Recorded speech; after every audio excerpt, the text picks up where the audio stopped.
I call it ego and empathy. Yeah. And I think as leaders and as people, you've got to have some ego for that drive. Right. There has to be something that's driving you. Now, it may be the greater purpose of something, but there has to be you've got to have some drive for whatever motivates you. You've got to have that. And then you've got to have empathy on the other side of it. And that scale can't necessarily tip too heavy to one side or the other, because you wind up being an oversympathetic person and people running over you to a guy over here that's just super narcissistic, that'll run over everybody at all cost. And so balancing that scale with that drive and still having empathy for people. You can have empathy for people and not necessarily agree with that person, but being able to stop and listen and understanding where they're coming from is a big deal, and I tell people all the time that come off. Welcome to Winning Strategies Playbook, the podcast where we welcome business leaders, CEOs, and industry experts to discuss the rise to the top, building wealth, and real estate insights. Here's your host, Jeremy Spann. Shawn Michael. Jeremy Spann. Wasn't there a wrestler named Shawn Michael? Yeah, there was a wrestler named Shawn Michael. I thought there was. Yeah. It dawned on me yesterday when we got off the phone I was like, wait a minute, because I used to be a big WWF or WWE, whatever it is now. And but you're better looking than that guy. Well, I appreciate that. Yeah. I wouldn't quite say that. I think he has a hunting show on TV now. He's got a hunting show? I think that's what he does now. That's where you're more interested in. Well, it goes even deeper than that. First of all, he has an S on the end of his name, which I've struggled with my entire life. It's Shawn Michael, not Shawn Michaels. One great story about that is it's probably around 1995, 1996. I get mail, and it's got this purple, scrolly looking address to Shawn Michaels, which was common to see something come with an S on it, but not in purple scroll. And I get this 3-page letter talking about, this is my long lost cousin that I'm coming to Philadelphia to wrestle and really would like backstage passes for her and her friends. And my wife and I are guessing she's about 15 based on how it's written and all the I's and all the way the things are written in the letter. And come to find out, I think he's from San Antonio, Texas. Huh. And so they just found some address from somebody with the name Shawn Michael in Texas and thought they would go ahead and fire that letter off. I started getting fan mail for the wrestler. And I was not a WWE fan.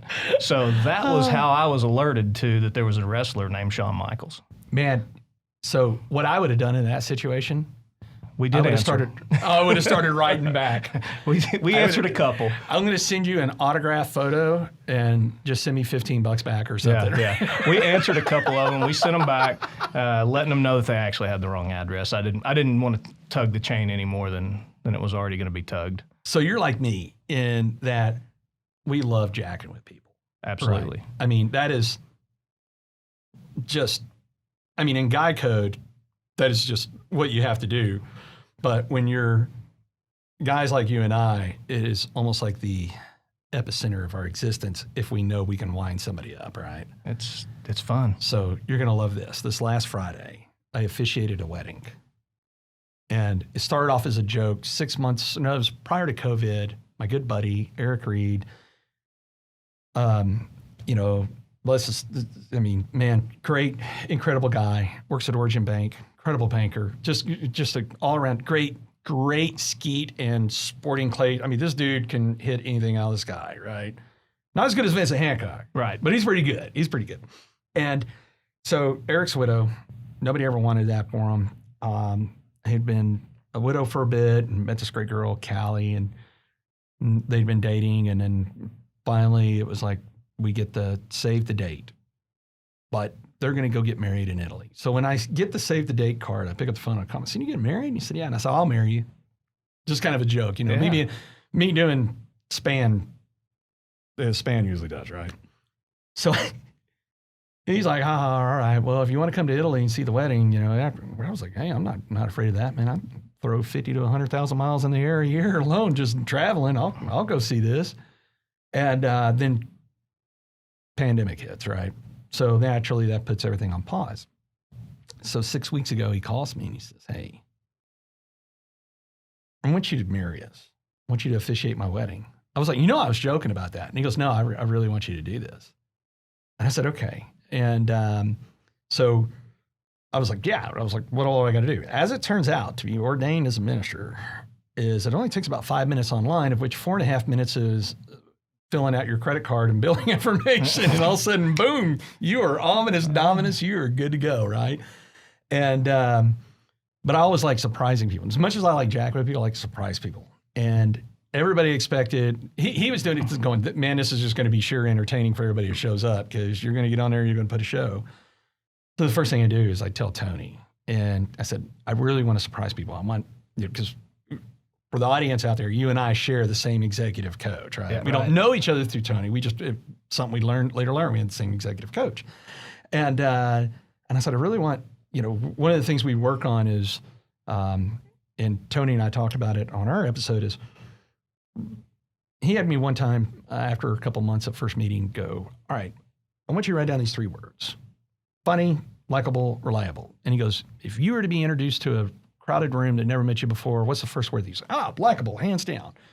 What would be the next word? Funny. And he goes, what's the third word? I was like, I get your point. You're smiling because you understand this, right? He's had these same conversations with you, I'm sure. You and I might be his 2 longest standing projects. He's making a killing off of us because we've got all kinds of material for him to work on. Absolutely, right? absolutely. So I told him, I said, look, I really want to be this reliable, professional. And I said, so I want to surprise everybody. So, of course, him, being a minister himself and coaching and couples therapy and everything. So he spends a couple of weeks getting me ready. And then, of course, I'm hearing it from Laura, right? She's like, don't you dare act like a jack-o'-lantern up there. Eric's been married before. He's probably not taking this as, it's not as big of a deal, but this is Callie's first time to get married. You have to do this right. So I do, man. I spent some time really deep diving, talking with them, figuring out really what's important to them. And I get up there and I nail it. I kill it, man. It shocked everybody. There was enough funny in there to lighten the crowd, right. But it was just focusing on the both of them. In which Callie afterwards was like, she goes, I was really kind of expecting you to do you. She goes, I was shocked by that. Thank you. Professional. Right? So I was happy to be reliable. But Tony has also told me, you can be reliable and still be likable and funny. So the funny part came a little bit later. So one of his groomsmen, a guy named Charles, they all went to A&M together, and he said, man, that was incredible. You really did a good job. I've officiated 4 of these. And I was like, oh, well, man, that's a great compliment. I appreciate that. And so he goes, yeah, Eric must have sent you my notes, because I sent him a bunch of notes on me officiating weddings. And I was like, I was completely serious. I was like, man, I don't know what you're talking about. And I was like, I didn't even know how to Eric sent me a link. I downloaded it. I got officiated, got their certificate, and worked on my speech. He goes, well, man, you did really good at not looking at my notes. And I was like, well, maybe I need to share mine with you, And because I could see this guy's getting a little frustrated, right? And of course, it's like blood in the water for sharks, right? Like, ooh, that hit a nerve. And the rest of the guys are sitting around, like the other guys that put it together, they were like, I don't know where this is going, but this is going to be fun to watch, right? So I was like, yeah. And I was like, man, I was really happy. And, I thought I gave him a pretty good bargain on this. He goes, what do you mean? What do you mean bargain? I was like, yeah, $1,500. And man, they said yes to $1,500 so quick. I should have quoted $3,000. He's like, they gave you $1,500 to do this? And I was like, oh yeah. And he said, well, the going rate's only like $200 or $300. And I was like, well, unless you get me. And I was like, and I killed it. He's getting really frustrated, right? And he goes, the best I've ever gotten is my friends paid for my hotel room. And I was like, man, again, I'll help you out. I'll send you my notes. Maybe we can up the value in this thing for you whenever you do it. He's like, and Alex Sabilski, who's a great friend of me and Eric's, he's the only one that wasn't I'm a TCU guy. Alex is a tech guy. All these other guys are Aggies. And so here's Alex. He's like, man, he goes, when are you going to let this guy off the hook? I was like, oh, no. We let this one go for as long as it'll let it go, right? And he goes, seriously, did they really give you $1,500? And I was like, yeah, he gave me a check. And I was like, well, actually, technically, it was Venmo. He's just getting pissed. And he goes, they gave you $1,500. And I said, well, technically, I only received $500 in cash. And he goes, well, that's a little bit better. And I said, yeah. I said, we went on this dove hunting trip up at Casey Donahue's place, and it was $1,000 a person. So he just covered me for that and gave me the difference of the $500. He gets frustrated again, right? He's just mad. Alex is like, be nice. And I was like, no, man, he's working himself up. I'm just guiding him to complete frustration. So Eric's mom walks up, not knowing anything about the conversation. She comes up and she just goes, Spann, you did an incredible job. We really expected you to be funny, and you did just an awesome job. Thank you for making that so wonderful. And I was like, well, thanks, Mrs. Reed. And I was like, was it $1,500 worth? And she goes like, oh, it's worth way more than that. Not even knowing what's going on in the conversation. So he's just, he don't even want to talk to me the rest of the night, right? He's just like, man, I should have been charging this all along and blah, blah, blah, blah, blah. So I see Eric and Callie, I try not to ever bother the bride and groom when I go to a wedding, because you know how it is, man. It's just, you're running the circuit. So they come by to say hi, and I was like, oh yeah. I said, hey, by the way, when you see Charles, y'all gave me $1,500. And he goes, what? And Eric goes, what? And I was like, oh yeah. And I was like, and he's wound up about it. And I was like, but we can let him off the hook if you like. And he goes, oh no, we let him figure this one out on his own, even if it takes years. Oh yeah. Perfect. So it's just kind of, always being the, joker. I got to be reliable, but still got to be likable and funny, like Tony says. My father-in-law says that I got to do a joke for each one of these recordings. Yeah. So I got a joke for you, and this one's perfect for you. Okay. I'm ready. Shawn Michael, Lon Smith Roofing, right? Yeah. Want to hear a joke about... You want to hear a joke about the roof? Or a roof? I apparently didn't finish writing it all down. A roof. You want to hear a joke about a roof? Absolutely. Well, first one's on the house. Should I write that down? I'll text it to you. Text it to me. I want to keep that one. Like good, clean. One. Yeah, good, first one's on the house. Joke, right? Yeah, first one's on the house. Absolutely. I wasn't expecting that. I've managed to come up with some clean ones. None of this is original material on my part. I've totally plagiarized this off of something I found on the internet. Good. So, right. Yeah. So, man, thanks for coming and joining us. Thanks for having today. me. No, thanks for having me. No, honored to be here. Yeah, this is great. So, how many years have you been in the roofing industry now? I've been with Lon Smith Roofing for 28 going on 29 years. So wow. So I hit a couple of milestones this year I turned 50. So that you can back into how old I was when I started full time. Yep. Celebrated my 25th wedding anniversary. Good for you. And the third milestone that I hit is my wife and I became empty nesters.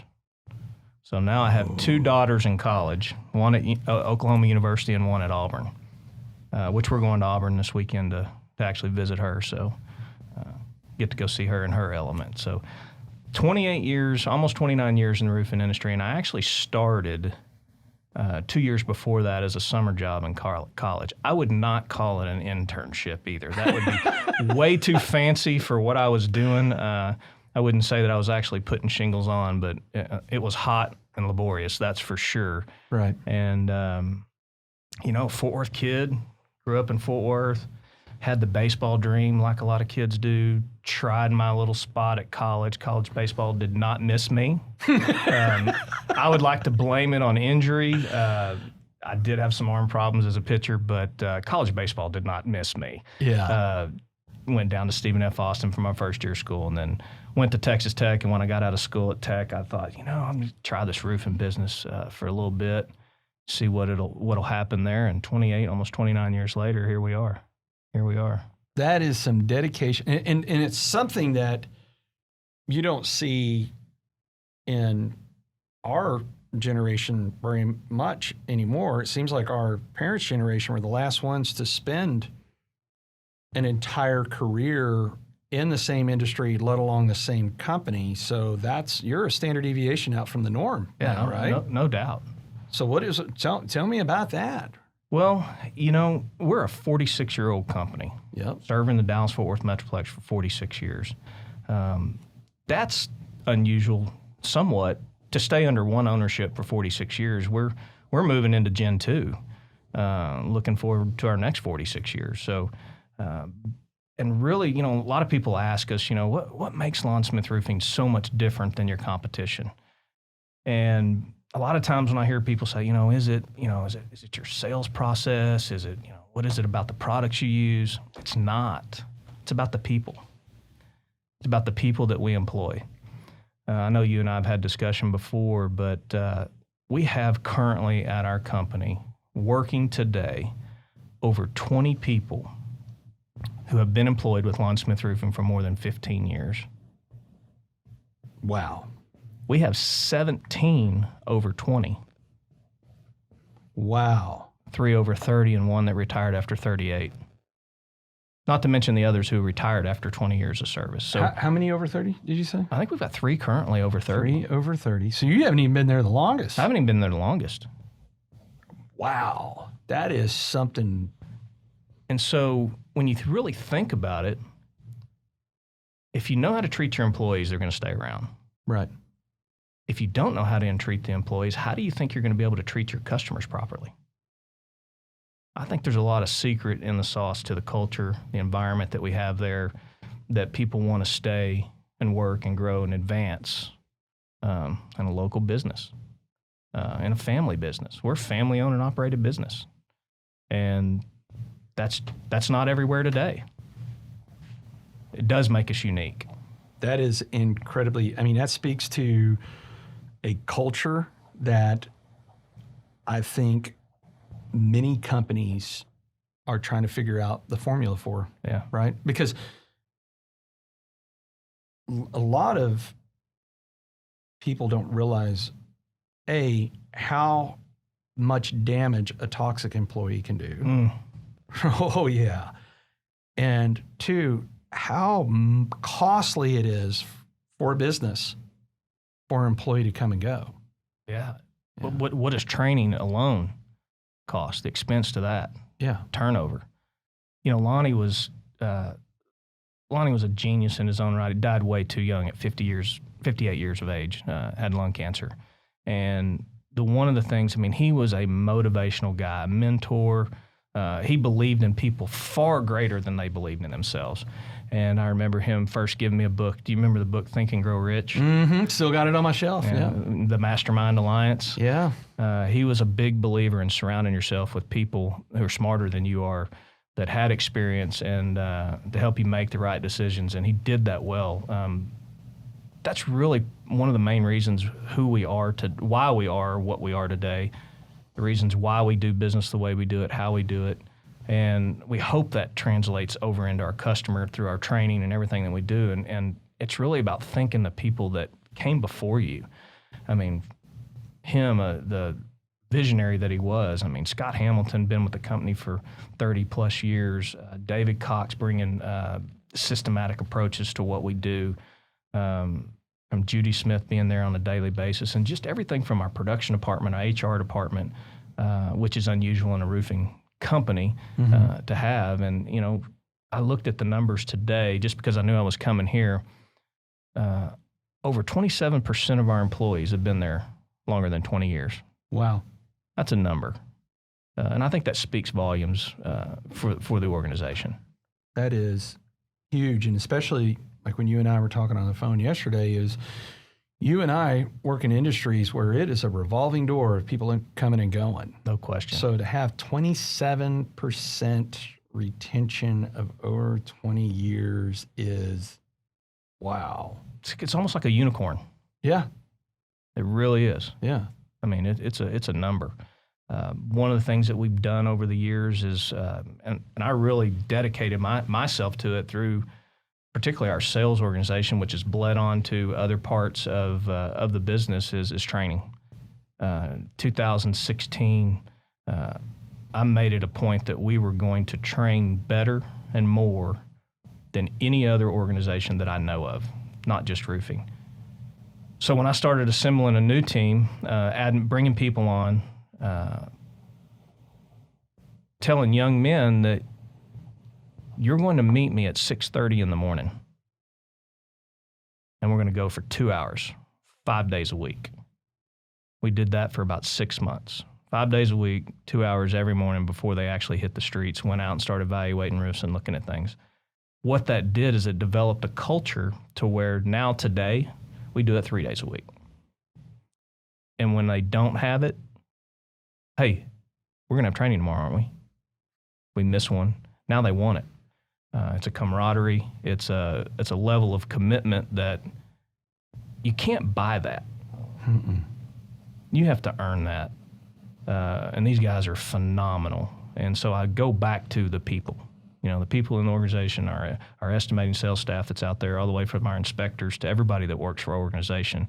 It's about the people. I just saw something that started over the last couple of years, which now being an empty nester and having girls, and I can't believe that I'm in the position now to where somebody might ask me for teenager advice. And so, we've got these, young new employees, what people call new blood, coming in the organization. They've been there 2, 3, 4, 5 years, and it's not a company sponsored event. We love it when it happens, but our employees now they're making a point to have baby showers for people that are young couples having their first or second child. They're having on a Friday, they'll schedule and have a baby shower at the office we had one for Stetson here recently. Him and his wife came up to the office, and everybody gathered around and had a baby shower for him. And after the deal, I hope I'm not spilling his words improperly or sharing something he wouldn't want to share, but I said, how was that? You're a new dad coming there. And he goes, it's the nicest thing anybody's ever done for me. Wow. And I was like, wow, that's powerful. That's powerful. The company didn't do it. The rest of the employees did it for him and his wife. And so it goes back to the people that we have, very thankful for those people. Yeah. Man, so you've gone from literally in the trenches, elevated through the company, now being the old gray hair guy that's going to give advice, right? Yeah. Leader in the organization saying, here's what we're going to do. I'm like you. I'm in my second year of being an empty nester. Well, actually, you could call it 1.5 because we got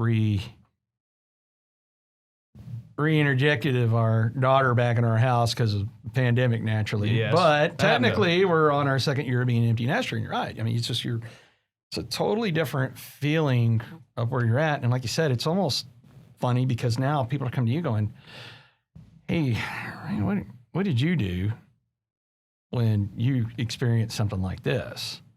Which is funny because I can go, well, let me tell you what I did that I wouldn't do again. Always. Let me tell you what will backfire and blow up in your face. And so that kind of brings me to that thing called experience, right? Yeah. Experience isn't something we get from batting 1,000. No. Experience is something we get from striking out, foul ball, whatever, right? Can't be afraid to strike out. No. I mean, 29 years in a company, how many times have you struck out? I'm not sure that I started counting those. I don't know that I want to go back and count that stat. I don't know that I want that on the back of my card. My Topps card, I don't know that I want that stat on the back of it, how many times I've struck out. It is funny, You and I had this conversation yesterday. It's fun to talk about the wins, and the wins are ego-driven and the chest-pumping things, but a lot of people don't like to talk about their failures and where they went wrong, and that's where the learning really, you can learn from your wins, don't get me wrong, but where you mess up is, that's where you learn. We call them, at our office, we call them ditches, you don't want to get in that ditch, we went in that ditch, we put dirt in it, we covered it up, we're teaching you that this is not where you want to go because it's not a good spot. Yeah. So let's don't go in that ditch again. And so, learning from others and others' experiences is a big deal. Yeah. Paying attention. Yeah. So my nephew is a senior at TCU. And unfortunately, my brother's had a lot of problems in his adult life. And so he's not really in the picture. So and it's been really exciting for me to be this parenting role model mentor for my nephew, since naturally all we have is a daughter. Yeah. And so I get to do the guy time thing with him, and he's pretty. Let me tell you, all things considered, of course, his mother is an incredible mother. Like, wow. I mean, I could do a podcast series just on her and the challenges she's faced and where she's come in life. So I really have to give a shout out for Lindsay of just taking it, the old saying, when life hands you lemons, make lemonade. Yep. Well, let me tell you what, she turned it into a lemonade stand, right? And so here's Elijah. He's interning for me, which whenever he's talking to my dad, his grandfather, he's like, yeah, I'm just pretty much Uncle Buddy. He calls me Uncle Buddy's pinata, right? I mean, he gives me every bad thing there is to do, every tough thing.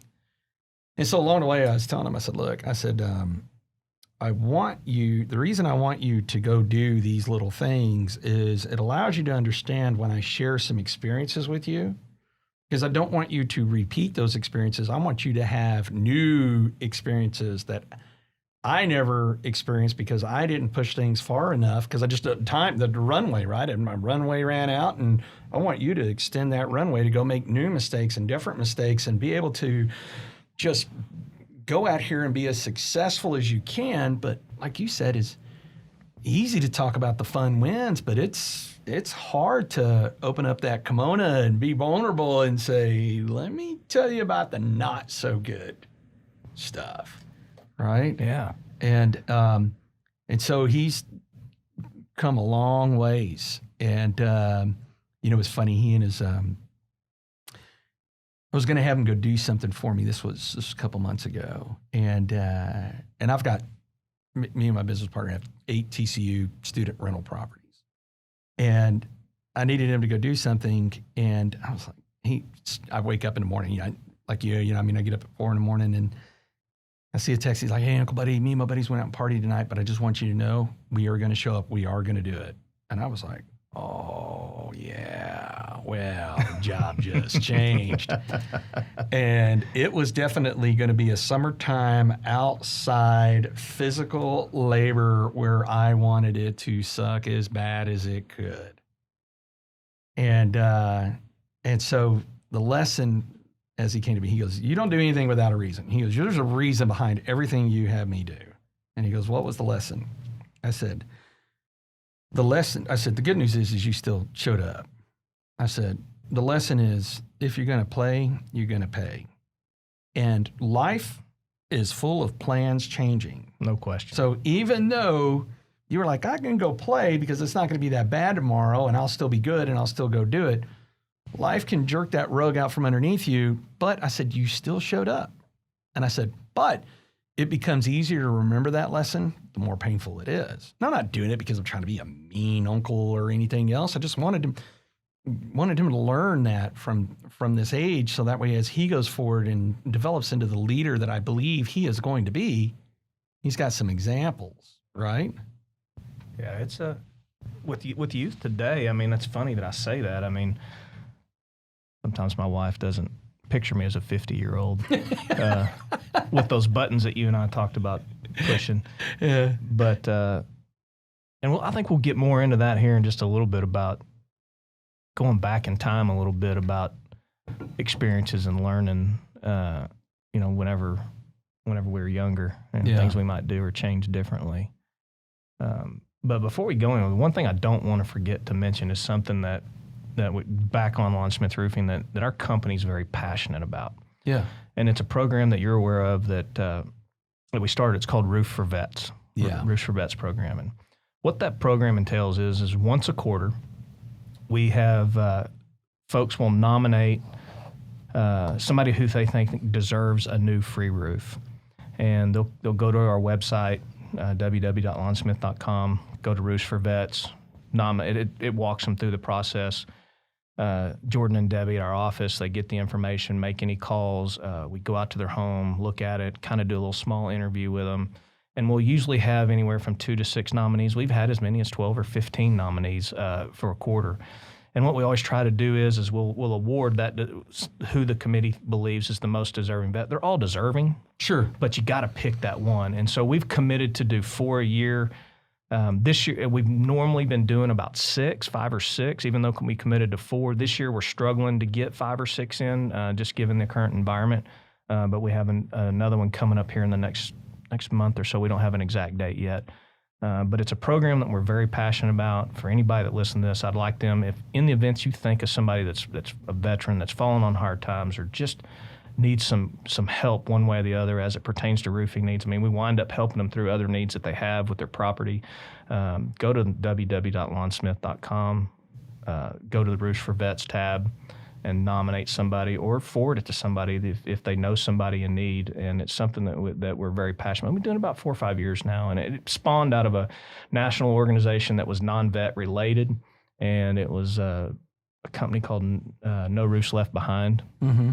But it was random people that were nominated, and it's a good program. They're good people. But we were more passionate about being specific to one area, and our company and the people that work there are passionate about vets. So that's kind of one of the things I didn't want to forget to mention as we're talking. So that's why I kind of stopped and wanted to visit about it. Yeah, and I can tell you, I mean, you and I have done a lot of stuff together for vets, whether sponsorships, fundraisers, Cowtown Warriors, what have you.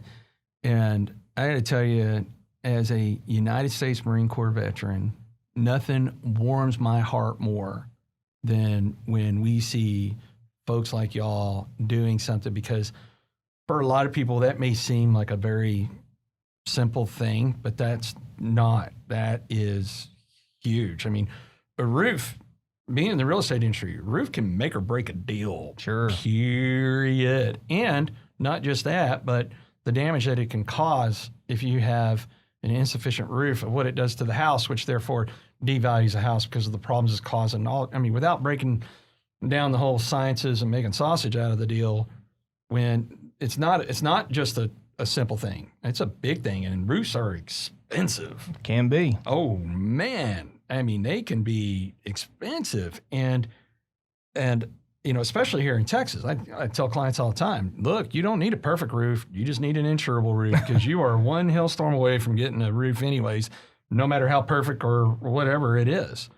I've had 3 roofs on our current house since 2007, because I think I'm right in the middle of Hailstorm Alley, right? Close. It's right there. Yeah. And just gets nailed. But long story short is that is a big deal. And that makes a difference for that vet's life, whether that vet is going to stay in that house or sell the house or whatever. That's a pretty big deal. And that y'all are passionate about doing that means a lot to this veteran right here. So thank you for doing that. Thank you. Like I said, we'd like to give one to everyone that's nominated. One of the things that we do is we roll them into the next, roll their story in. So we try not to take people out of the pool and try to give everybody their day, if you will. For us to say thank you for their service. Yeah, it's a small thing that we can do for them, but it's important that we look after our veterans. Yeah. No, I couldn't agree with you more. I think we live in a world where, because of media and social media and whatnot, people forget that we still got men and women that are putting it on the line every single day. Every day. And we've lived in a luxury of freedom for so long that folks don't realize how fast that can change. Without, I try to be very careful not to cover politics, religion, and everything else but right now the country is very polarized, right? And it's really tough, because it's almost like you don't even get to be an independent. You can no longer not have an opinion. It's like, no, you have to choose. And if you don't choose with the way the person likes, you're almost ridiculed from both sides. Sure. And so I'm not saying that's going to lead us anywhere that's going to cause anything big, but it's definitely not healthy. And while all this is going on, we've still got men and women, arms away, protecting what we do, whether or not people agree with the mission of what's going on. And so having that support for veterans is huge. So just to give you an idea of what the population is of veterans, so we've got 350 million Americans that live in this country. And between World War II vets, which there's only maybe a handful of them, to present, to include active duty members of the military and reservists, makes up, I think the last number I checked was less than 6.5% of the population. And that your active duty military makes up less than 1% of the population. So less than 1% of the population is keeping evil outside the door. And that's a real number. That's a real thing. And now with World War II and Korea vets dying off, Vietnam vets who, Agent Orange, my dad, turns out he had cancer from Agent Orange. He tours in Vietnam. And so those guys are going to be, dropping like flies. And when that happens, that percentage of people that have taken the oath to serve this country against enemies, foreign and domestic, is a real small population. And that's just, it's a real thing. It's a real thing. Yeah, real thing. Absolutely. So thank you for you and your company doing that for vets. Yeah. Yeah, absolutely. So, and it was funny because your Roof for Vets, I had that written down on my notes. We were definitely gonna get to that. So, you and I met a couple years ago at Defender Outdoors. We did. Right. Cold, rainy day. Yeah, it was. It was a cold, rainy day, and we were at the indoor range. And for the audience who doesn't know about Defender Outdoors, Defender Outdoors is the largest indoor shooting range and retail space in all of North Texas, I believe. And it's got a rifle range inside. It's got several pistol ranges. And then they have the Shield Club. So I think the last number was there's 80 of us that are Shield Club members. We got private range and a lounge. So that way with an open bar for after the shooting, not before the shooting. And you can, part of the Shield Club is you don't even rent the guns. You just pay for the ammo, and they bring in a RSO. And I had a bunch of clients in there, and we were zipping through all kinds of ammo. We were shooting everything under the sun, from MP5s to the whole 9 yards. And I was in there with some clients, and it's got that big bulletproof glass window, and I saw you and Garrett in there. Never met y'all in my life. Right. And I just kind of slapped it and was like, hey, come on in here. Come on in here. And I was like, y'all want to shoot these? And what? And they're like, who's this guy? Yeah.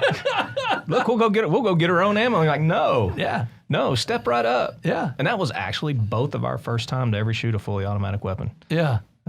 How was it? It was outstanding. We still got the video. To back up on that story, so the part that Garrett and I talk about is we'd gone in there. It was lunchtime. We'd gone in there to look. He was inquiring about something. Said, let's go over here. It's a new place. Take you in there, show you what they got. And so we go in there, and the gal's talking, do you want to know about the memberships and things like that? And it's X number of dollars a month, and you get this, and you get this.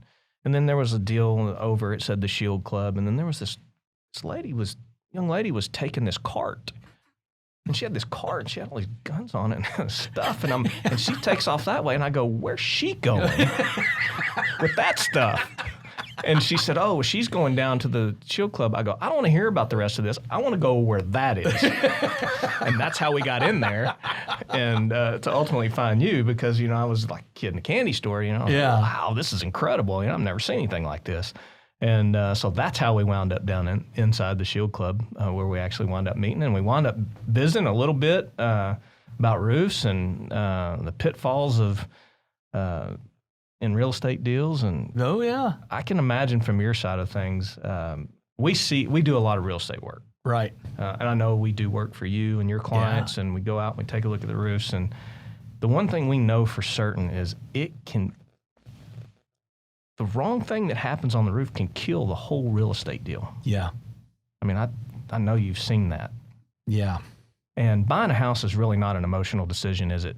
Well, We would like for our clients to take that approach, but not always. But even for, I mean, I've only lived in 3. My wife and I built our first 2 homes and remodeled our 3rd one, which we'll never do again. Right. And it's always kind of an emotional decision to make the move. It's an emotional decision to leave. And so people are their emotions are really involved in it. And it's either both parties, the people that are selling and or my house is perfect, my house is not. And, normally in a real estate transaction, we don't get involved until, I believe your industry calls it the home inspector, actually comes out and he looks at everything around the house, and he may make a note to what he sees and attach photographs to deficiencies in the roof, whether it be weather damage or tree damage or whatever it may be, age or whatever, or it may be just simply say, consult a professional roofer. Yeah. And so we don't get the call. Usually the home inspector, and you guide me in this direction, you're the professional in real estate, and we usually don't get the call until there's an option period. There's a contract, there's an intent to purchase the home, there's a contract that gets put on it. And the average contract or the option period time that we see is about 10 days, is that right? Yeah, about 7 to 10. 7 to 10 days. Yep. And so we usually don't get the call. The inspector usually gets out there on what, day 2, day 3? Yeah. Okay. So a couple of days are already gone. We get the call on day 4 when the report gets. So now we've got 2 or 3, maybe 5 days here to get out there, get it looked at. If there's anything that's wrong with the roof, put together a scope and a repair estimate or a replacement estimate, depending on what goes on. And we're either working with the realtor, with the buyer, with the seller, with the seller.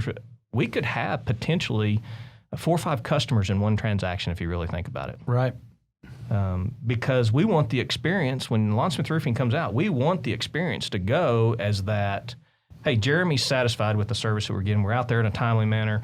Our scope is accurate. The work that we do is good. Clients don't call him back after we've done the work. Hey, this guy you sent out here to do my roof repair. I mean, can't get him to come and do the work, whatever it may be. And so, over the years, we've learned that our job is not to interject ourselves into the real estate transaction. Right. Our job is to provide a service so that the experience goes well for all parties, because the people who move out of that house, they're moving to a new home.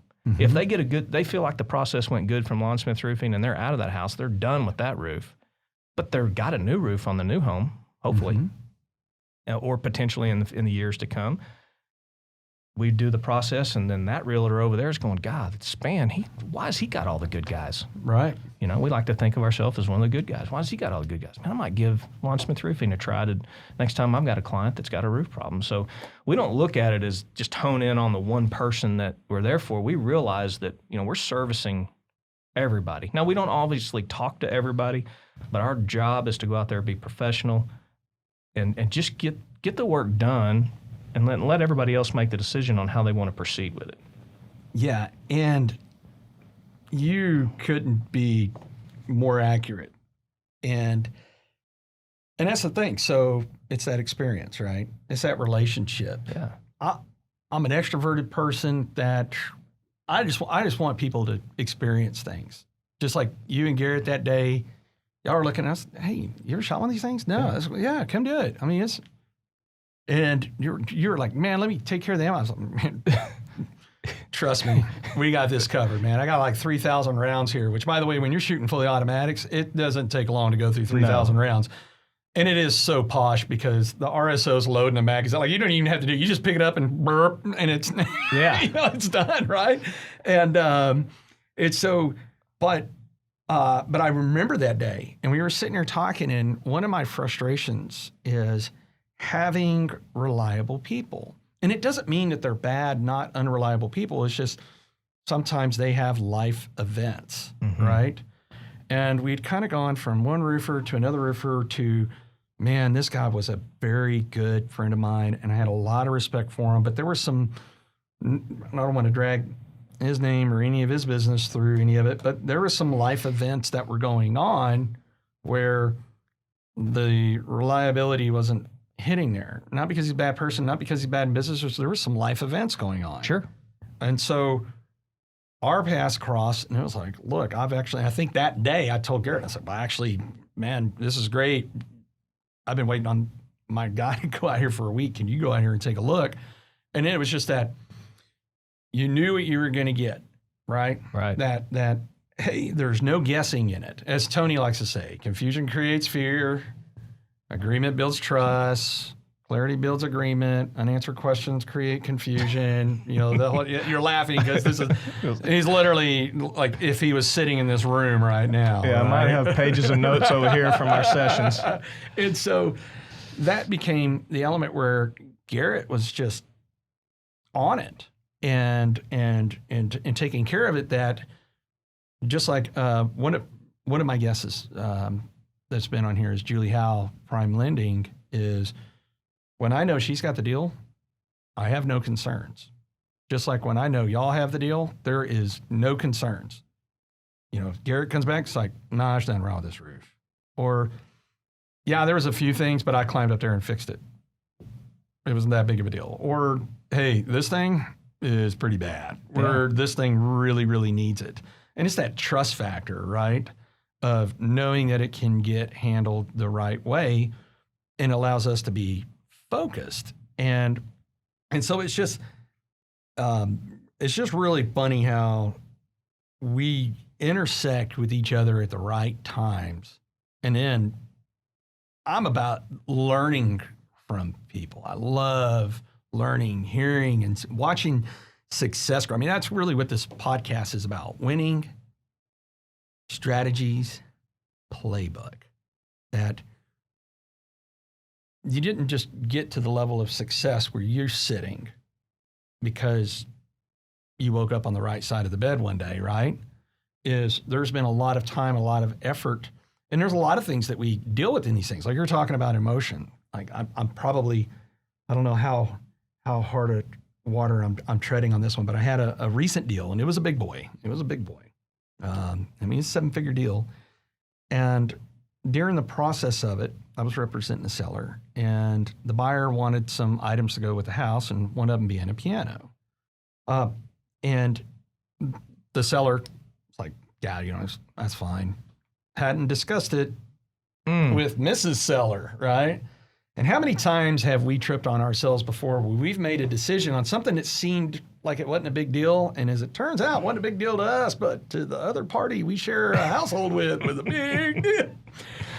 So then, and the thing about it is the agent on the other side of this deal is actually a really good agent. I had a lot of respect for this professional who did his job the way it should be done, right? He's dotting I's, crossing T's. There's no BS to it. There's, you know, hey, let's, you know, any fogginess, let's make this clear. Let's make this transparent. So the buyers that he's representing now have their heart set on this piano. They've already anticipated there's going to be piano lessons and so forth. Well, then we get down to the inspection period, and we knew there were some deferred maintenance things on the house that were going to happen. Yeah. And so the report comes back, and my seller's like, no, you know how it is, starts off, I'm not going to do anything. And the buyers are like, all right, well, we're asking for this. And it was like, okay, well, I'll do half. And they're like, well, we want full. And it's like, okay, well, and he saw an opportunity to go, hey, wait a minute. Okay, I'll do full, but I want to keep the piano because, you know, he's getting an earful at home, question. right? Right. And we've all been there. Every one of us have been there. Some of us a lot more often than we should be, like myself. And so the other side was like, no, piano stays in. This deal terminated because of a piano. So when folks say, well, emotion doesn't get involved, and it's not that my client was being emotional about it, but he was receiving some emotion from the party that he shares a household with. No question. And on their side, they had to make an emotional, and it was funny because the agent and I were just like, how much is the piano, man? Like, what is a goodbye damn piano, right? I mean, this is a 7-figure deal. Like, why are we losing this thing over a piano that costs a couple of grand? I mean, we're not talking about something that was a Claiborne or, you know, like was in the symphony for whatever. I mean, we're talking about, you know, a piano, but there was. It started out as sport negotiation, then it wound up in an ownership. Right. And the deal fell apart.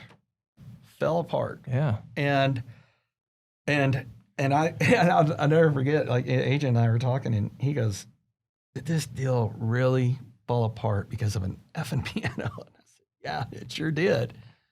And but those things happen, right? People get emotional. Now, fortunately, the deal never stops with us, right? And I had, during that process, managed to get a backup offer that was for even more money. But no piano. No piano and cash.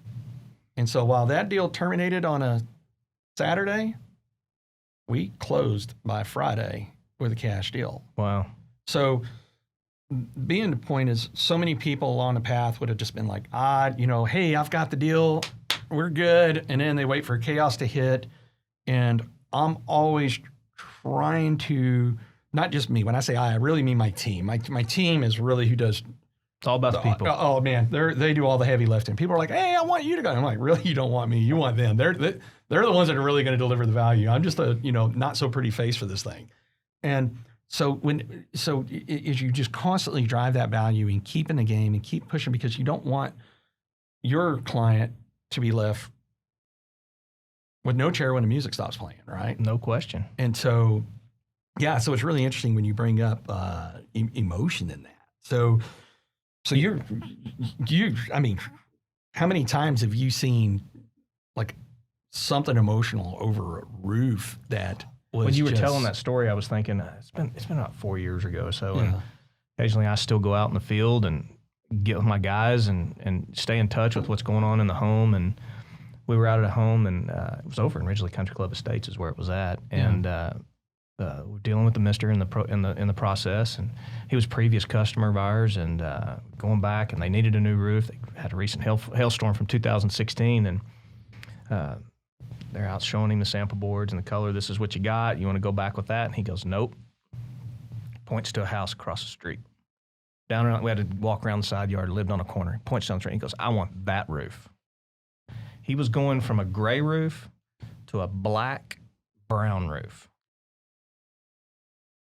And so, guy was a little bit younger guy, was going through the process, and it's not because I'm so smart, but because I've been down this ditch before. Right. I like how you call it the ditch. Yeah. So I'm sitting there thinking to myself, I'm like, all right, it's time to interject a little wisdom in this thing. Yeah. So I just asked the guy, I said, let me ask you a question. He said, yeah. I said, do you have the authority to make that decision? Ooh. And I wasn't doing it to degrade him, but Right. I've been in this ditch. Oh, yeah. And he goes, hell yes, was his answer. Yeah. Within 30 minutes, we had made it from Ridgely Country Club Estates back over to our office. Right. Our phone was ringing. And there was a lady on the phone that was livid. Absolutely livid. And I'm not going to say her name, but I said, right. ma'am, would you like for us to come back out and bring this? She goes, there was a lot of 4-letter words that were used in that conversation that she was dropping on us. Right. I said, we'll be there in 15 minutes. Right. So we get back over there, and he comes outside, and she is letting us have it. Like, we picked the Taking you to the woodshed. We picked the wrong color. And I just said, ma'am, ask your husband what question I asked him. Yeah.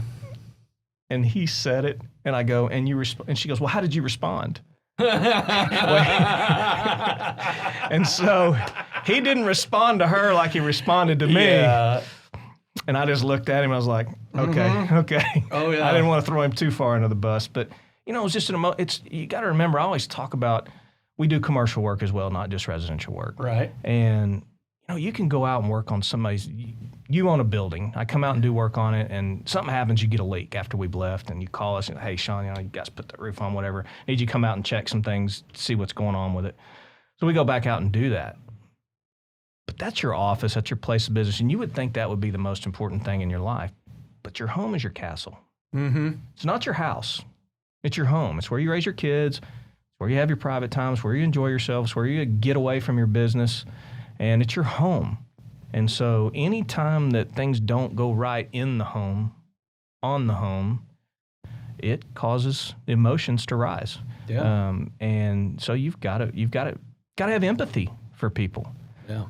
That's a big deal in building those relationships that we're talking about. Is having empathy for people in the position that they're in, and what they're doing, and that goes back to, I mean, even your relationship with us. You build those trust in people. I mean, Garrett, the guy you let shoot a fully automatic weapon and has serviced you, I believe, well, and Time and time again. believed and trust in you. When it was time to sell his home, who did he use? Yeah. We were And I his mean, I first think phone you call. found him a fantastic home for his young family. Yeah. He's got a new dog, little puppy out there now. Does he? Yeah, he's got it all dressed up with a new fence and everything, and he's got it good. He's got a great home. I mean, you guys helped him and I think the deal went through without a hitch. It went pretty well. I don't think there's many deals that don't have some sort of glitch along the way, but big scheme of things, pretty well.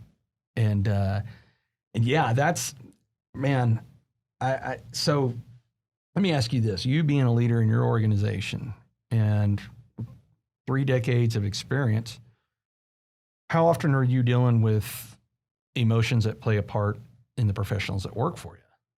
So there's a guy, we've had him come speak to our group, our sales group, on a couple occasions. His name's Coach. We call him Coach Pete, Coach Peterson. He's a coach at Wake Forest. Did some women's basketball at Wake Forest, women's basketball over at TCU. I think he's involved in some either scouting. He's a retired coach now, but I think he's even doing some scouting for maybe one of the teams in the NBA, WNBA. Knows talent, and you talked about it earlier. That was really something that was really important. You talked about issues, life problems, and Coach Pete called them issues.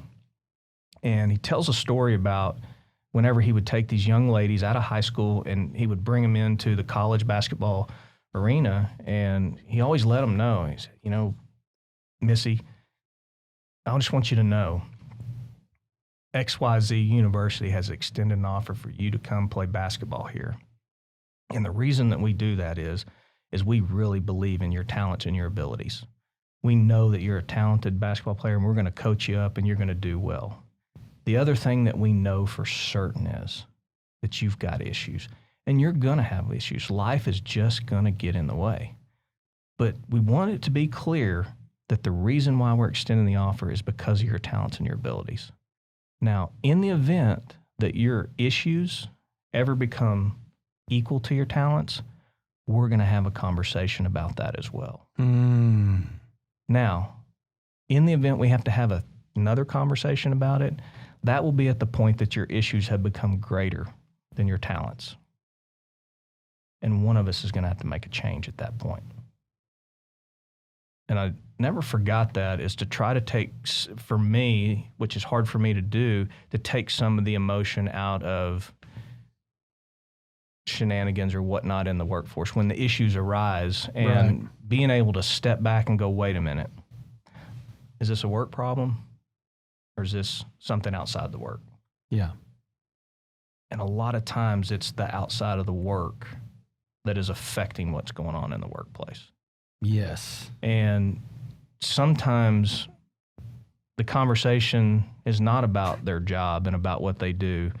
It might be, I'm not a psychologist by any means, but being in an organization and particularly running sales guys, as many as 35 at a time, sometimes they share information with you that's personal or things that are going on, and you've got to have the ability to be able to listen and really know where they're at, to be able to give them advice that other people gave you, that you may or may not have heeded, which is another conversation. Yeah.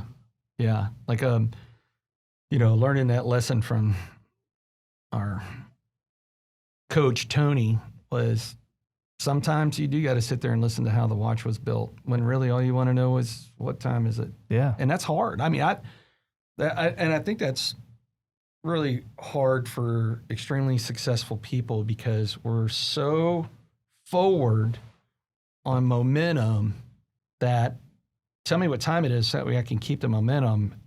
And hearing how the watch is built, it's going to take a lot more time. Or just let me fix it. Yeah, or just let me fix it. Just let me fix it. Just, here you go. Abracadabra. Yeah, let me fix good. it. You're good, right? Yeah. And that's hard, but that's the hard part that comes with being a leader, right? You have people that are, and I've not found yet, and I would love to interview the person that could show me different, is you have folks that are dynamic leaders and folks that are dynamic managers. And I have yet to find a hybrid that can do both. You can do one really good and okay at the other, or really good and pretty good at the other, but not found any human being yet that can be dynamic at both of those traits. And I would love to meet that person and interview them, like you said, like a unicorn, capture them and say, please, what can I learn from you that I could do both of these great? Because in my side of the house, leadership, I'm dynamic at. Managing, man, I'm below the table on. I'm a horrible. I'm not detail-oriented. I'm an 80% solution guy, and experience has got me to 80. It probably started off at 20% when I was younger and then gradually got up to more than majority, right? 80%, if it's 80% solution, let's go. I have, my risk tolerance is higher than the normal person. I want to go. I don't want to deal with all these things. So if I'm serving in a role that I got to go deal with the things that I don't want to deal with or don't like to deal with, just naturally as a human being, I'm not going to thrive at those things. Yeah. And you hear different philosophies in business like, well, if you're really good at this, you should really work on your weaknesses because that'll make you greater at your strengths and blah, blah, blah. And I don't know what the right or wrong answer is, but in my opinion is what we did to become successful is we took everything I wasn't good at and I don't even touch it. All I do is focus on the stuff that I'm good at, and we are like a Ferrari. It goes back to surround yourself with good people. 100% is your things that, successful guys like yourself do, right? You go get a coach. So all the money that we spend on someone that our wife will tell us for free. Yeah. And then I have what's called my Fave 5. Remember that? I think it was T-Mobile. The commercial where if the 5 people that were in your Fave 5, you had unlimited calling. Well, now naturally you unlimited calling. But those 5 folks are the people that I depend on, that when I've got something very challenging, I can call them and say, here's a situation I'm dealing with. And then they're yards ahead of me on thinking through things. And it brings a sense of that calmness, right? Yeah. Something else we learned now, Tony, is like, hey, when everybody else is ramped up, be calm. Something I learned as a police officer is if you want to get people to stop shouting, talk quieter, because they have to stop and lean in to listen at that point. And if they're not going to stop and lean in and listen, then, well, they've made a decision for what's fixing to happen next, right? A lot of people a lot of times act like they want to fight, but they really don't. And you got some that really do. Oh, yeah. We got a lot of men and women out there putting it on the line every day for in blue that are doing that. But a lot of times people really didn't want to fight. And then if they stopped and leaned into you, then it was like, okay, yeah, let's de-escalate this. Let's like you said, what's the issue here that is now surpassed the challenge? Let's get to the root. Right, let's get to the root of the problem so we can move forward. Yeah. But I also think with very successful folks, and you and I talked about it a little bit yesterday that I really wanted you to talk about, you got one on each shoulder. Tell me about that. Well, I think that, I call it ego and empathy. Yeah. And I think as leaders and as people, you've got to have some ego for that drive. Right. There has to be something that's driving you. Now, it may be the greater purpose of something, but there has to be you've got to have some drive for whatever motivates you. You've got to have that.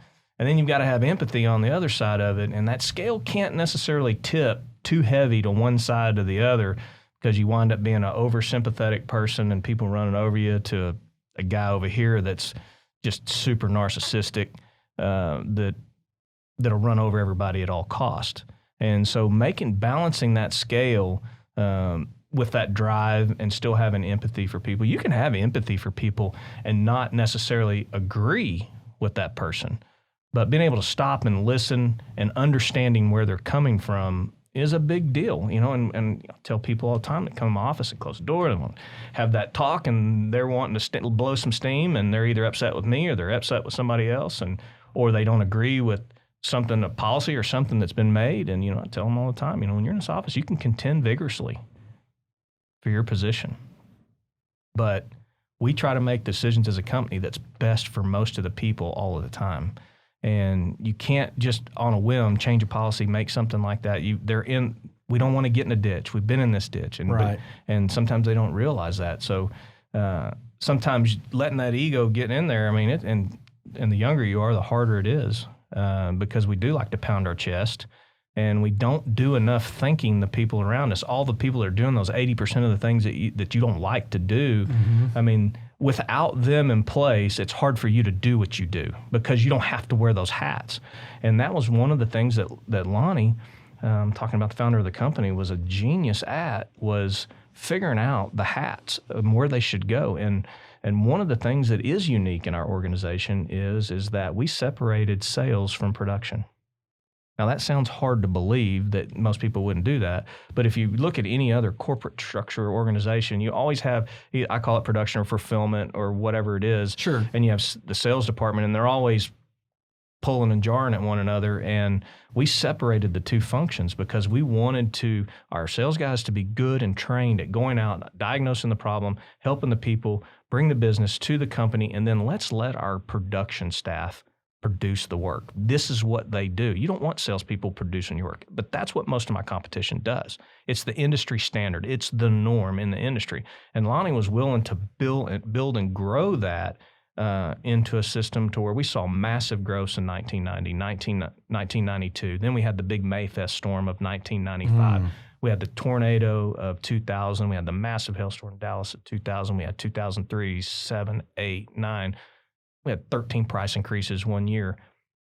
Dealing with all that stuff chaotic, our organization set up into pieces, and when David Cox came to the company in 1995, he came from a corporate management background, so was able to implement some systems in place from 1995, because the truth is we did some things in 1995 that we just wouldn't want to do again. We got into some ditches over there with the type of work and the systems that we were running, how we were managing crews and whatnot, and we brought in a systematic approach, realized that there was change that needed to happen, and so we've structured our organization all the way through so that we can systematically approach things so that we can be repetitive and increase things. And like you're talking about, the busier we are, the more chaos that's out there, the sweeter that music is coming out of that violin that we've got. And talking about the people, it's hard when you have that high turnover. It's hard to perform at that level when you have a high turnover. And because we've had so many people work there for so long that understand what we're doing, and that was Lonnie's goal is, hey, the re-roof industry in North Texas, or Texas as a whole. I've been the president of North Texas Roofing Contractors Association, vice president of Roofing Contractors Association of Texas, served off and on those boards for over 10, 12 years. And we struggle as an industry, as just storm restoration type people. And most people don't know this. Do you have to have a license to be a realtor? Yes. Do you have to be a license to be a plumber? Yes. How about to catch a fish? Yes. Cut hair? Yes. Not to be a roofer? Do Mm. you have to have insurance to be a roofer? Nope. People don't know this about the industry. These are people that are opening up and exposing that 7-figure home, and they may or may not have insurance. They don't have a license because there is no mandatory licensing mandated by the state, as in the other areas that we talked about. Now, we do, through the Roofing Contractors Association of Texas, an organization that I'm part of, still serve on the board, there is a licensing process. It's a voluntary licensing process, and you go through and you take a residential commercial test. You do a roofing comprehensive side of it, as well as a business management side of the test. So we self-police in that manner, and that's voluntary to do that. But with all the roofing contractors that there are in the state of Texas, there's very few of them that are licensed through even RCAT. Do you believe they should be licensed? I think that it's something that we're working to. It just depends on who polices it. There's been several bills that have been passed in legislature over the last couple of years, one being the deductible bill, which has had massive impact on our industry for the better. Most homeowners don't know that. They get into a situation, a roofer's going to tell them they can cover their deductible. It has to be on the front of your contract that is not taking place. Right. So that's a good sign. As far as licensing concerned, I would like to see roofers licensed. I mean, the more education, the more continuity that we bring to what we do, it will get rid of a lot of roofers. It will increase expenses. There's been fight over that, and we're going to let that continue on over the next couple years. There's multiple parties lobbying one way or the other for it. But the state of Texas has historically liked deregulated business, which is fine. But the roofing industry has run with like the Wild Wild West for so many years, and for a while probably got out of control as a whole. We don't have the best reputation as a business, roofing in general. I mean, there's a lot of other industries, other spaces. I would say that automotive repair by the Better Business Bureau is always ranked high. Contractors are not that well thought of. The good ones are. Right. And that's our goal, is to set up a system to create a customer experience that is good, that builds that relationship with that customer. And most people only buy 1 or 2 roofs in their lifetime, but they've got children, they've got mothers, fathers, friends, neighbors that we're trying to develop that relationship with. And we fail sometimes. We absolutely fall flat on our face sometimes with the work that we do. But the one thing that I know for a fact, in the 28 years that I've been there, we don't walk away from a customer. We're there to service them all the way through, even if we have to go back and do it again. I mean, it just happens. Man, that's true leadership in a company right there. So let me ask you this. Turn back the hands of time and go back and talk to 18, 22-year-old self, right? And I know when I ask this question on every one of these, there could be a stack of things that we could go back and talk to ourselves about. What is one takeaway where you've gotten at being married for 25 years, empty nester, almost 3 decades of being with the same company? If you could go back and talk to Shawn 28, 29 years ago, what is one thing as a takeaway that you have now that you would say, if you don't do anything else, do or don't do this? Well, I'm going to wrap it around a Nike commercial. Just do it. Nike had a slogan that I don't remember exactly what the year span was. It was just called "Just Do It." And one of the conversations I've had with both of my daughters, and as kids coming out of high school, I'm not sure many of them really know what they want to do with the rest of their life. Both my daughters went into college. My oldest one is deaf, has a cochlear implant. Graduated from high school. You would not know it if you spoke to her that she had any type of speech impediment or anything like that, but she wants to be a speech pathologist. Tough road to hoe. And my youngest daughter, who's at Auburn, because of her sister and seeing all those things, she went into speech pathology, but she's in her first semester of college, and spoke to her last week. And she's like, "Dad, I'm going to change my major." She goes, "I don't think it's going to be for me." Yeah. And I said, "Well, really, what do you think is?" She says, "I think I'm going to go to the business school." And I said, "Great, knock your lights out." I said, "Just do it." I said, whatever you want to do, just do it. Yeah. Work hard at it and give it your best. Just do it. But the other thing that goes along with that is as a young man in this industry, I was surrounded by so many, because of what Lonnie and Scotty and Judy and David, everybody was building. I was surrounded by a lot of smart people that had more experience than I did. And so I was able to feed off of that, and people like yourself and Tony and all those other things. And as a youth, I had people tell you a great idea, and you're like, "Man, that sounds awesome. I'm going to do that." And then you don't do it. You write it down, and it's good for a day, an hour, a week. I mean, think about it. How many sales motivation trainers are there in this world? Oh. Yeah. I mean, you remember, guys like that are good trainers, like older ones that would be like Tommy Hopkins. Yeah. Go back to Zig Ziglar. These guys put on filled arenas. I've been there, by the way. Filled arenas with people, and when they, at lunchtime, man, they're networking and they are fired up. They leave, man, these sales guys are jacked up, and they're going to go set the world on fire. and they buy the tapes, everything. Less than 1 or 2% of those people ever employ anything they learned. One idea that they learned from these wise people. And that going back 22 years ago, I wish I would have just did it and employed some of the things that, and maybe I wasn't mature enough to handle some of those things. So maybe time was on my side in some of those things. But just do it. Pay attention. There's a lot of smart people out there. And then thank them for your successes. Mm-hmm. Then thank them. Get that ego off. Don't pound your chest saying, look what I did. Thank those other people that helped you along the way. I think you'll be much better off for that. Yeah, that's some sound advice for and it's been really interesting as we've done a number of recordings, and we haven't broke the path that we're on, which is everybody says something different when I ask them that question so far. Yeah, which has been great because I really expected which tells me that's a true, honest answer to that question, because no one's using cliches. Well, I would XYZ, ABC. Everybody has had something different to say, which is just authentic.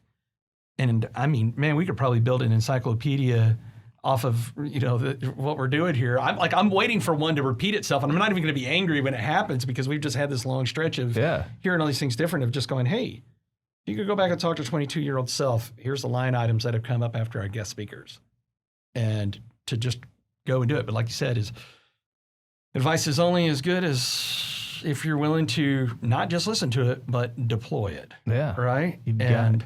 Man, well, so somebody's looking to get some roofing professionals. Where do they go? What do they do? Well, the easiest thing to do today is everybody's got a smartphone.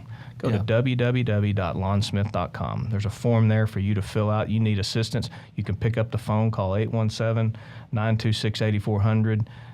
You'll get our Fort Worth office, or depending on where you're at, you can always use the 800 number, which is 800-829-2345. And we'll have somebody there to assist you in whatever form or fashion it is. It might be just an answer to a question. Okay. Well, Shawn, I can't tell you how much I really appreciate you coming in. This podcast, Winning Strategies Playbook, is about, it's great. I want people to generate business off of coming on here and being a guest and so forth. But I really want it to be where the audience our target audience is high performers. And high performers to not feel alone as they hear these journeys of, hey, guess what? You're not alone. It wasn't an easy path. A lot of bumps in the road, a lot of learning, and to hit high levels of success, you have a lot of people that have the spirit, but do they have the courage to do it? Yeah. And there's a lot of people that don't, and I don't hate on them for that, but it's one thing to, like you said, is go, oh, well, I'd really like to go do X amount in sales. But like you said, it was, okay, go do it. Because guess what? If there are certain levels that if you're going to hit, what a lot of people don't see is they don't see me rolling out of bed at 4 o'clock in the morning. They don't see me working until 8 o'clock at night. And I'm not just talking a couple days a week, 6, 7 days a week, sometimes 30, 40, 50, 60 days straight at a time to drive that. Not everybody's wired to do that. No. Nor does a lot of people want to be wired to do that. I know we're winding down, but I want to say something when you say about getting up 4. I love to talk about getting up early. Because I think most people talk about getting up early that don't get up early. You really don't. And so one of my favorite things to do is I'll have guys, I get up early, I get up 5:30 in the morning. I said, man, meet me down here for breakfast at 6. Yeah.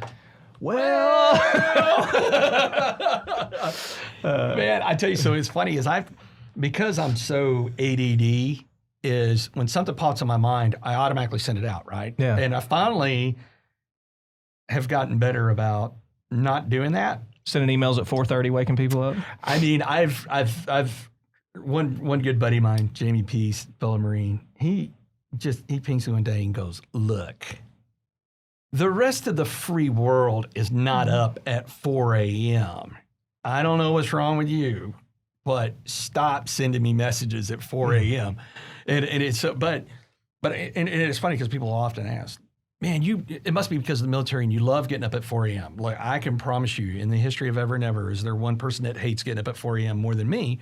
But to be successful, you're racing the clock, and you've got to do the uncomfortable things in order to hit that level of success. And the things I need to do between 4 and 6 in the morning, literally, if I waited to do it from between 6 and 8, it'd never get done. I mean, a prime example was today is I don't snooze alarms. I generally beat it. I have it set for 4:30, and it's a rare occasion that the alarm is the thing that woke me up. Usually by 4:15 latest, up, and then once I'm up, I'm up. But today, that thing went off, and I was like, nope, we're doing another hour and a half. And I can't even think. Like, it has been years since the last time I did something like that. Like, even if I went out and tuned it up with some buddies or clients the day before, I still drag it out and get up in the morning. Yeah. But what happened is I knew I was going to be recording all day today, and I was exhausted. My brain was dead, and I was just like, man, I need some rest. But here was the trade-off. I was late getting here because sure enough, yep. I was trying to get some things done, and all the things that start popping off at 6 and trying to get out the door was impossible. And then what I did is because of my choice to sleep in an hour and a half later, which never happens, ultimately caused me, not intentionally, but to not respect the time of the people that were here already waiting on me to get started, to include Tony and Aaron and the rest of the team. Like, hey, 5-10 minutes. Yeah, I get it. I'm not going to kill the world, but still, it's not a respect of their time. Sure. All because I made a decision when I should have just drugged my ass out of bed and said, nope, hey, no matter how tired you are, you got to go do this. Yeah. So thanks again for coming, You're brother. welcome. And man, congratulations on all your success and moving forward. And man, great to see you. All right. Thank you. Yeah. And don't forget, nominate your hero today. Nominate the hero today. All right. And we'll make sure we push that out on the website.